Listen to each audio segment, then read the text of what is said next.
This is National Native News. I'm Antonia Gonzalez. Tribal leaders from across the country are gathered in Sparks, Nevada, focusing on key Indian country issues at the National Congress of American Indians Mid-Year Conference. The NCAI is reflecting on 75 years of serving tribal nations, which includes protecting tribal sovereignty. Reporter Rhonda Lavaldo is at the conference and joins us by phone. Rhonda, what are some of the topics being discussed this week? Well, National Congress of American Indians has a task force on Violence Against Women Act, and that is trying to serve as a unified tribal voice to prevent and address violent crimes perpetuated against Native women.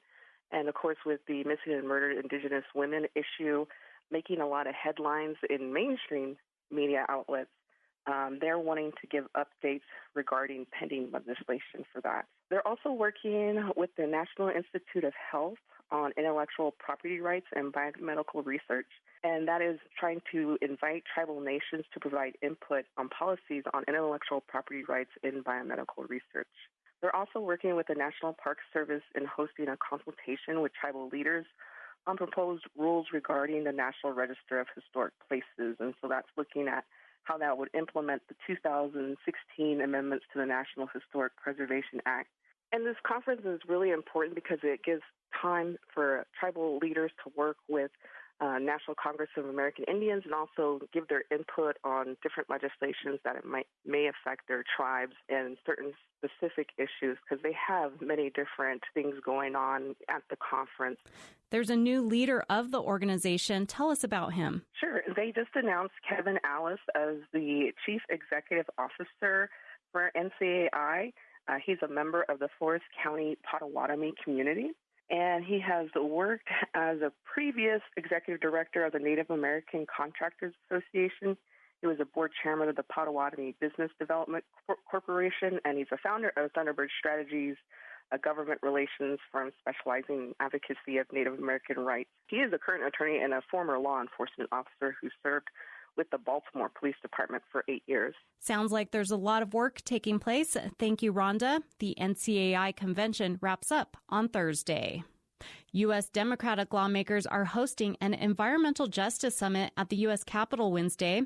The day-long event will include policymakers and environmental justice leaders. Listening sessions have been held on the issue, including a recent one in New Mexico with tribal representation. The summit is a venue for community members and those involved in the environmental justice movement to interact with members of Congress. The world premiere of Molly of Denali was held Saturday in Fairbanks, Alaska. The PBS children's animated series is based on the life of an Athabascan child. It's the first nationally distributed children's series to feature a Native American lead character. The episodes weave together literacy skills with Alaska Native values.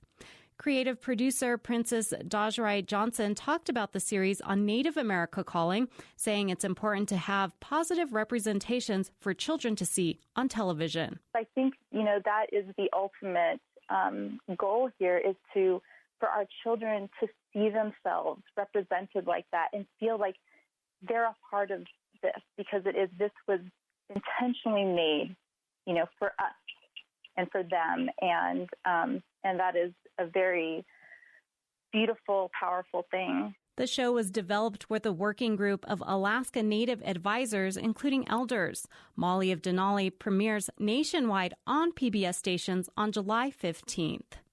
I'm Antonia Gonzalez.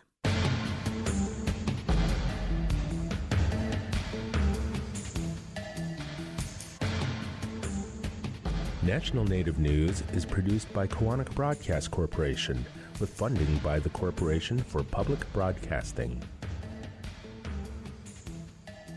For Native Americans affected by domestic violence, the Strong Hearts Native Helpline offers peer-to-peer support and resources. It's safe, confidential, and toll-free at 844-7-NATIVE. Program support by the National Indigenous Women's Resource Center. Support by the Wheelwright Museum, New Mexico's oldest nonprofit independent museum. The Wheelwright presents exhibitions of contemporary and iconic Native art, and there is no charge for Native visitors.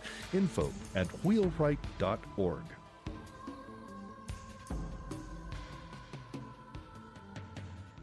Native Voice One, the Native American Radio Network.